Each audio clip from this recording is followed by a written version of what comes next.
Alright, so getting ready to start the wiring on the C10, and kind of want to go over, because there's a bunch of different options. There's all kinds of different manufacturers now that make different wiring harnesses. Some are pre-made, some are a factory style that uses the same style firewall plugs, and you know, it's hard to kind of figure out what you need, how much you need, and you don't ever want to come up too short. So I always err on the side of adding extras. We are running, like on this, we're running a mechanical fan, but if something happens and we need to put electric fans on it, I want to make sure I've got circuits to be able to hook up electric fans. We're running AC, so things like that aren't going to get used, but I'd like to have for extra. So, and I've done on the Ranchero, I used a painless wiring kit, and depending on how versed you are in electronics and things, it's not rocket science, it's not hard. But you can see this is a Speedway kit. There's a Speedway number for this whole kit, and here's their pamphlet to wire the entire truck. And I'll show you the book on painless that they give you. The good thing about painless is they give you every little detail of how it's wired up, why it's wired up this way. And so if it's your first time, yes, it may cost $100 extra, but if you ever run into any issues, usually that book is going to be there to tell you exactly why and what's wrong. It's a very intuitive kit.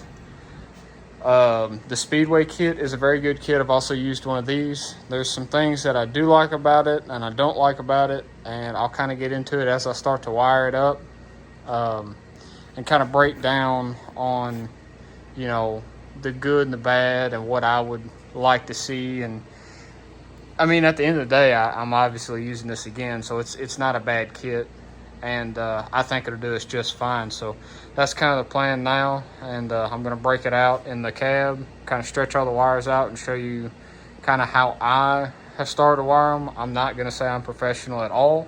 I've done a couple vehicles now, so I'm getting better as I go. And I mean, that's the whole goal of doing a lot of this stuff, is as long as you're getting better at what you do, that's all you can ask for. So first thing you kind of want to do is lay out your wiring harness to figure out what you've got, kind of get familiar with where all your wire bundles will go. And I will say the Speedway harness is pretty good about giving you the numbers and what all the wires go to.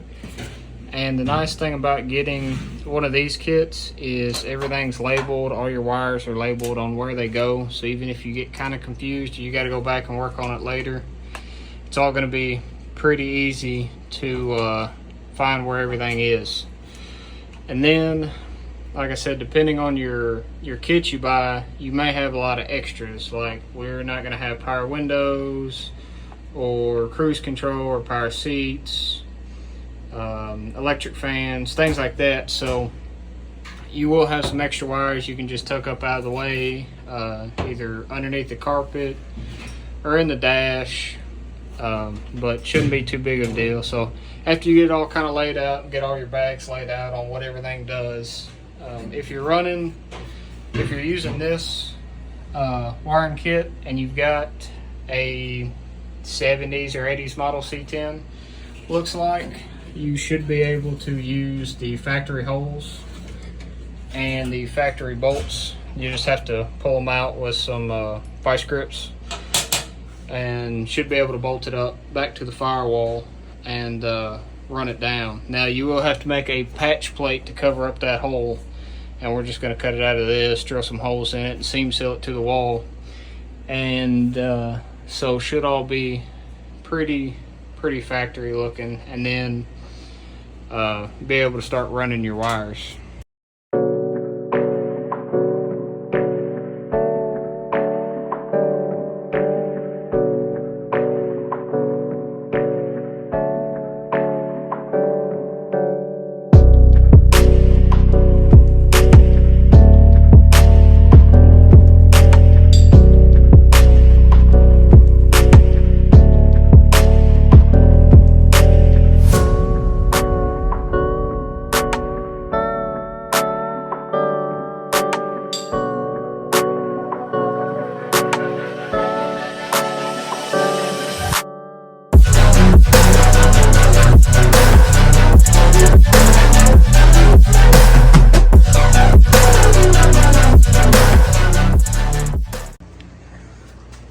once you've figured out where you want to mount your fuse panel, then I like to do that to kind of give me a base starting point where everything's going to come off of, and you can go ahead and start pulling your wires. And you can definitely pick on where you want to start. I like to start with the front engine harness and work my way back, and that'll be your biggest spool of wires. And that has everything from headlights to ignition coil, tach, electric fans, and all that will be in your front harness. And it's totally up to you on how you want to run all your wires. If you want to run it more like the factory and come out, you know, in this area here and come out and run all your wires, or if you want to drill your own holes and make it up as you go. My plan is to, you can see I've already split it. We pulled all of the headlight wires and all of your, I guess it'd be, yeah, all the light wires and everything through here. And this is actually for the emergency brake that we're not using anymore. And that comes right down here and out the bottom of the floor. But my plan is to come up and into one of these fender holes, run it down the side, and then come down here on the bottom and pop out and run my headlights wiring over here and then run over there to the rest of them. So just to try to make everything nice and clean, that way you don't see a lot of my wiring. And then you can see the holes right there. I'm going to use the bottom hole. I'm going to plug the top hole. I'm going to draw out the bottom hole, and that's where the rest of my wires are going to be coming through for the engine, for ignition, tach, alternator. That's about it. Oil pressure, water temp, things like that. That's where all those wires will come through. So like I said, it's definitely a personal preference. If you'd rather go more of a stock style, if you want to go with a nice clean look, it's totally up to you. But the main thing is just picking a set of wires, sorting them the best you can, and don't feel like you can't cut these zip ties. These zip ties that have the big bundles on them, if you've got wires that are hung up in it, just go ahead and cut them. I would recommend not cutting them all, unless you're doing more of a unique build and you've got wires going to the back, you know, you've got a rear mount engine or something weird. But I like to do it as I go, and then to try to make all this as nice and neat as you can, to try to sort all your wires. That way you don't have wires, you know, wrapped around here, you know, going in front and down, where you can put them all in the back and then put all these in the back and up and around. So that's kind of the process that we're doing there. It's very kind of tedious in the beginning, but I recommend sorting out as much of this wiring as you can on where you're going to run it, how you're going to run it, everything you need, the things you don't need. And even if you've got to draw out your little schematic to be able to show where everything's going to be, that way you don't make a mistake and have to redo it. Because, you know, it's one of those, planning and prep takes 90% of the time, but it's definitely worth not making a mistake and all the headache of running it the wrong way or having to go back and fix it later. But now it's the time of just the tedious work of getting all the wires where they need to be and then stripping them and hooking it all up. So that's kind of the game plan to do this well. I definitely recommend getting an assortment rubber grommet kit with holes and plugs and everything. It gives you a lot of versatility to kind of run the wires the way you want and plug up any extra holes. This actually, you can buy this when you buy it from Speedway. You can get it that comes with this assortment kit and fits a lot of the GM holes. Everything's a standard size, so it makes it easy to work with, but definitely recommend getting one of those when you do your wiring project. We've got a lot of the front wiring knocked out and the engine bay wiring pulled, and so now I'm kind of doing the interior. And these kits come with new headlight switches and new dimmer switches. And if you don't know how to get these out, basically all you'll do on the stock ones is pull it out to where the headlights are on, and then this little springy pin here, you just wiggle this shaft until it pops out. And all, to give you an idea on what it is this just, if it'll focus, may not. Anyway, it's just a little groove on the end of this piece that you can kind of see. Anyway, there's a little groove here that little pin locks onto. Same thing with the new one. The new one's just an OEM GM style that goes right in place of the other one. And this harness is a GM harness and just plugs right into the new switch. So pretty simple there. And then your dome light mounts on the bottom and also has a little harness to hook up the dome light, or the high beam switch that just bolts and screws right back down to the floor. So kind of how that's all set up and put in. I really like it. It's really nice quality billet pieces, so pretty good. So I'm not a super big fan of how far that sticks out. That's all the way pushed in on the new one. This is all the way pushed in on the old one. I like how flush the old one is. Look how far that sticks out. That doesn't seem right. And right now, unless I've done something wrong, you've got to have a washer in it because the whole thing's loose if you don't. So not real excited about that, but it is what it is. I can always technically cut that rod shorter and it'll work fine, but it's just a little, seems a little silly to me to have it that long. I mean, it's not like you can't get a hold of it. And I will definitely say that there comes a point where everything has to look worse to get better. Meaning that, like I was saying earlier about cutting these zip ties, to get all your wires in line and not crossing over each other real bad, you will eventually have to start cutting most all of them.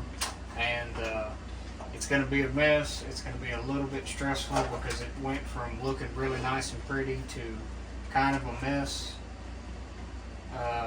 But just kind of keep picking away at it, and it'll eventually kind of come back together. But I will say there comes a point like right now where everything's kind of cluttered up and it starts to get a little stressful because it looks like, you know, it's going the wrong direction. But like I said, just kind of keep working your way at it, running your wires to where they need to be. Don't cut anything until you're 100% certain that that's where that needs to be and that needs to be how it's run. So I like running the whole thing and then, you know, finish and terminal and wire loom and everything like that once I get there. But it's definitely a slow, tedious process, but it eventually all comes together.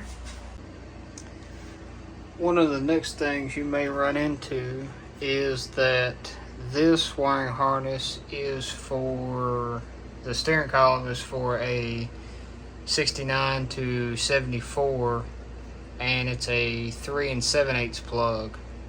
Well, a 75 and up is a 4 1/4 plug. Fortunately, they do give you a replacement piece that will plug into this here. All you've got to do is pull these pins out and repin it. Fortunately, it's all the same colors, all in the same order, so shouldn't be too big of a deal to get everything swapped out. And they do give you little connectors if you would rather just cut them all off and start over, or you can, there's little tabs on here. You just kind of have to look down and see. You can see all my tabs are on this side, and then you just take it, and if you look here, if you can see on the top, that little tab there, you're just going to want to push it down and pull out at the same time, and the wires will come out. So not a big deal, but something you may run into because they look like they plug in, and these two look really close together, but which is going to be kind of hard to hold. But anyway, these are just a little bit off. You can see where they start to get off, and then they don't quite line up anymore.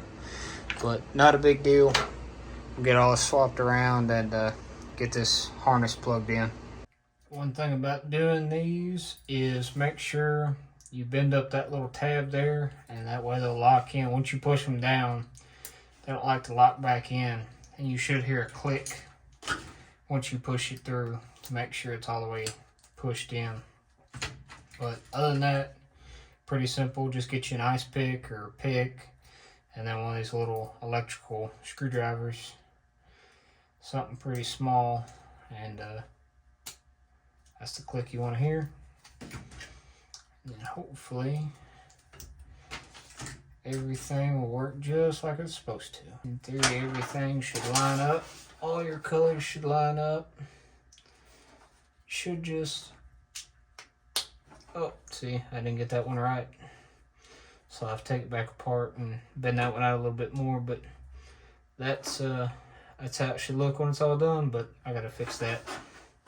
So now I'm on to the ignition part of the wiring, and depending on how you're wiring it up, what model, what you're doing, all the wiring's a little different, but it's all fairly the same. It just depends on how your plugs are set. So like we've got a 77 truck, and this is a 77 column, and they actually send you the plastic pieces to wire it up.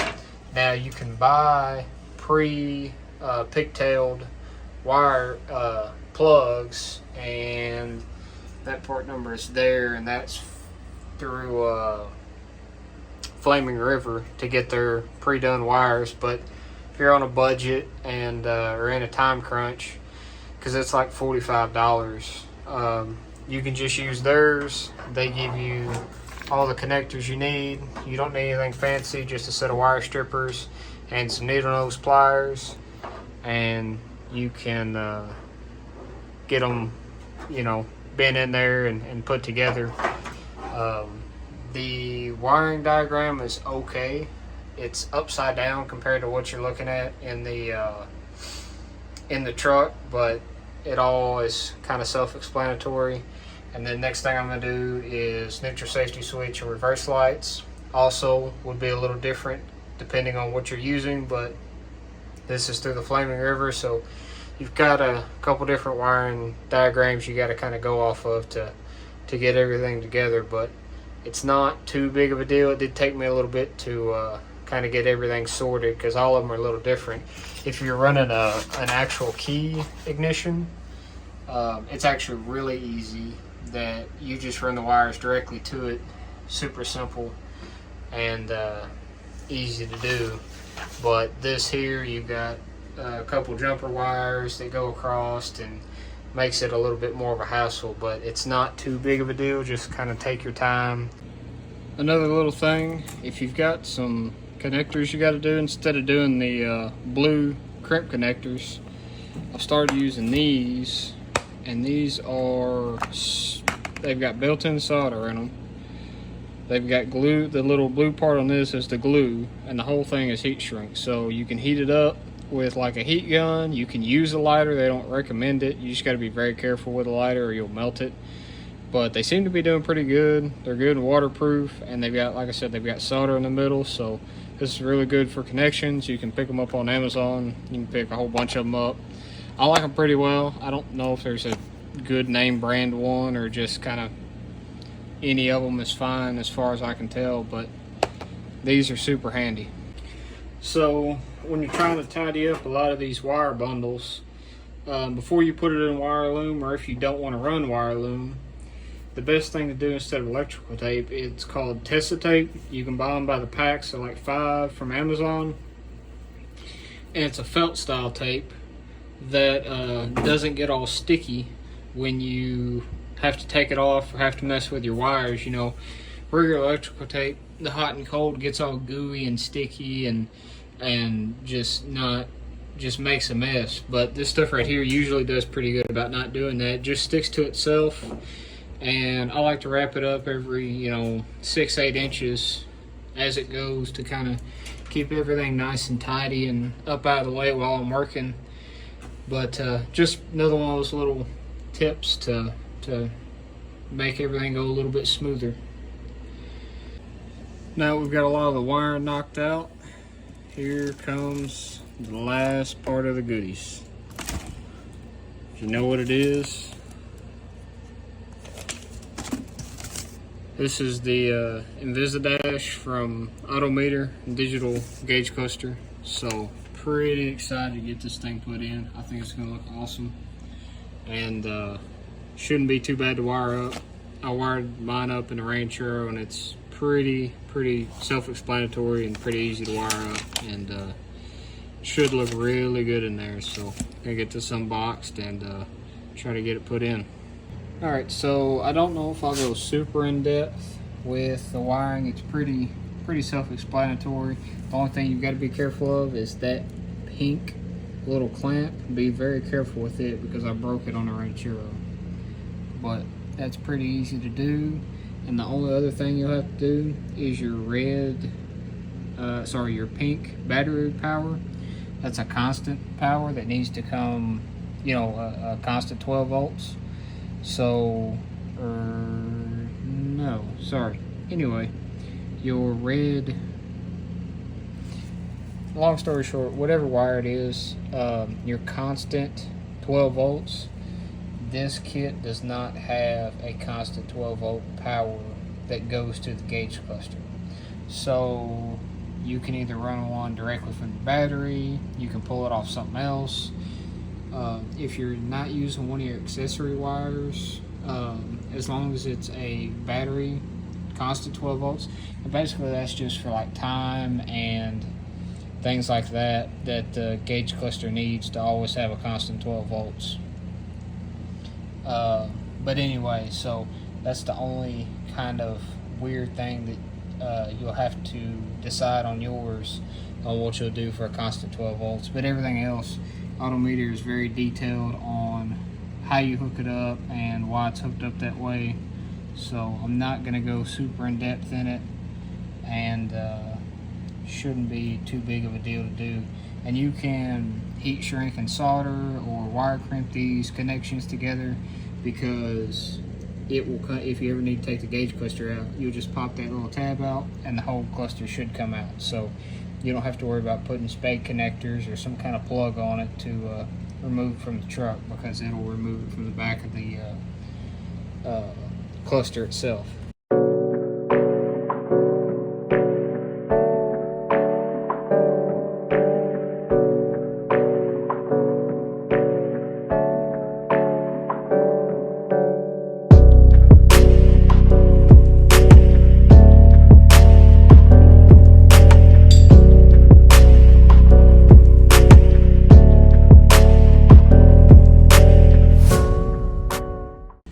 So one of the last things to get hooked up is the GPS system for the gauges, and I highly recommend, if you're running especially an Autometer GPS or an Autometer gauge cluster, is just get their Autometer little box, and you can tie it up just about anywhere. It's super easy to set up.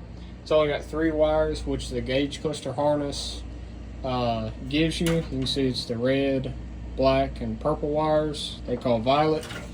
And then I mounted mine on, you can see right down there, right where the plug's going. It mounts on the bottom of that hole, and then we're just going to run the it's got a little magnet right here, just a magnet that you can stick on the stuff, and the plan is to run it right there in front of the windshield and right where the old speaker hole used to be. So pretty simple to set up and do, but just about everything's hooked up on the wiring harness and the gauge cluster. So hopefully I can get this knocked out, get all my wires zip tied up, and should be just about complete.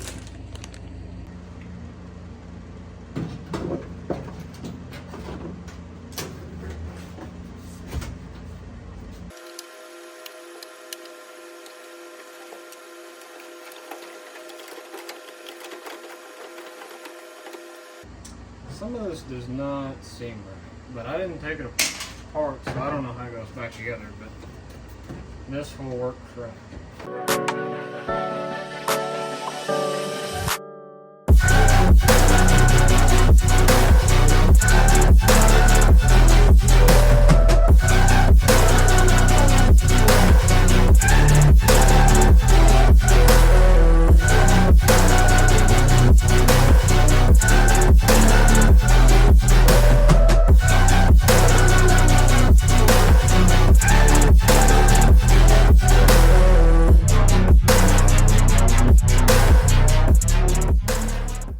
So I should have everything hooked up now.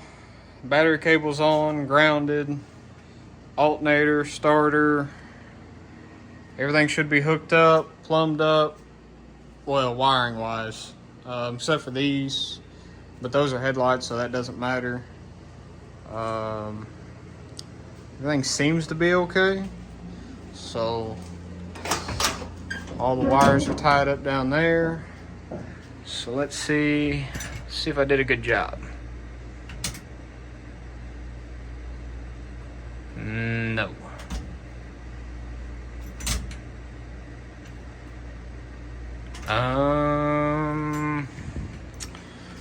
Is everything hooked up? Battery's hooked up, should be grounded. That's to the starter, all that's hooked up. What am I missing? What am I missing? What am I missing? What did I forget? Because it should just... What am I doing wrong? Key. Does it turn back? No. That should be auxiliary. That should be ignition. That's not starting it. I don't want to start it. I don't want to do any of that. Everything should be hooked up down here. Everything's there. Oh. It's not gonna do anything. It doesn't have any fuses in. Alright, give me just a minute. I gotta put fuses. Dash lights, gauges, and power seats is the main constant 12 volts to the gauge cluster. So this is a pretty sad wiring harness right now, but that's all I've got hooked up. So, if nothing else, the gauges should at least turn on this time. Hey, look at that. Dang, that looks so good in here. Let me shut this light off. Oh yeah, that looks freaking good. I'm not super excited with this cluster, or with this with display 1, but let's see. Yeah, I think display 4 is gonna be, I think that's gonna be the move. Man, that looks freaking good. Look at that. See, I'm not that bad. I gotta remember what I'm doing. So this is supposed to be like a Chevrolet GM style. And then I think display 3 is, I've run it in the Ranchero, but I think display 2 is what I run now. I like it. I like all the digital to be actual, to see the numbers on what it is, but shoot, yeah, everything freaking works. So got to get everything tied up in the engine bay, but that's basically it for the wiring. So I think that's done. Heck yeah. So got basically everything wired up and done. The everything works that's hooked up, so that's pretty nice. I've got most everything tidied up down here. All of it's taped up and tucked up real nice up here in the column, and that's a little bit extra bundle of wire. I've got to do just a little bit more over here, but everything's just about finished. These are extra wires over here, so they give you 2 accessory wires, and then like my electric fan wire and all that's over there. I'm gonna move it to somewhere else, but I just need it up out of the way for now, and I may end up going to get some like 1-inch wire loom, but I don't have anything big enough to cover this up just yet. So But other than that, all that's done, and she's pretty much dialed in at this point. And if you're wondering why I'm not finishing like the front and the back, is because we actually have to take this core support back out. Anyway, we bought another one, and it's on back order, so we're still waiting on it. So that's why I'm not hooking up the headlights and all that. But the main part of it's done, and it's it's not too bad if you're, it seems very overwhelming, but it's not the end of the world. It's not rocket science either, so anybody can do it. It's pretty easy. And if I was to pick which harness I would go with, I would say if this is your first time to wire a truck or car or whatever, I would probably pick painless. It's very intuitive, very in-depth, and very easy to understand. If you have a decent background in cars, mechanical knowledge, and little things like that, then the Speedway harness or just a generic style harness may be the way to go. I mean, I would say the quality of all of them are pretty equal between the Speedway and painless, but the intuitivity of all of the little details there's a very big difference on what they give you for information. But quality between the two, I would say they're pretty close to each other. So I think really what you're paying for in the painless harness is just the extra information and the breakdown of everything. So that's kind of the way I see on that. And definitely love this Autometer gauge cluster. So I don't think you can really go wrong with that. The Dakota Digital is nice, but the reason we went with the Autometer cluster is because our original cluster has a lot of broken clips and tabs and everything else. And as far as I know, the Dakota Digital, you have to reuse a lot of this factory stuff. And like our factory black plastic was faded and broken, and somebody cut out for a radio over there, and so there was a lot of stuff that we were going to already have to replace, where the Autometer one all came all together. You didn't have to do anything. You saw it was just already assembled. All you got to do is wire it up. So I'm going to say it's going to be pretty hard to beat the Autometer. Although it is a little bit more expensive, I definitely think if you're having to replace a lot of stuff anyway, it's going to be real close to being a wash. And I just think it's going to be hard to beat just the cool factor of having the digital screen in the truck. So anyway, like I said, basically got all this finished up now. So next thing's going to be is getting it all fired up and try to get it on the ground and running. So we're getting a lot closer. You ready?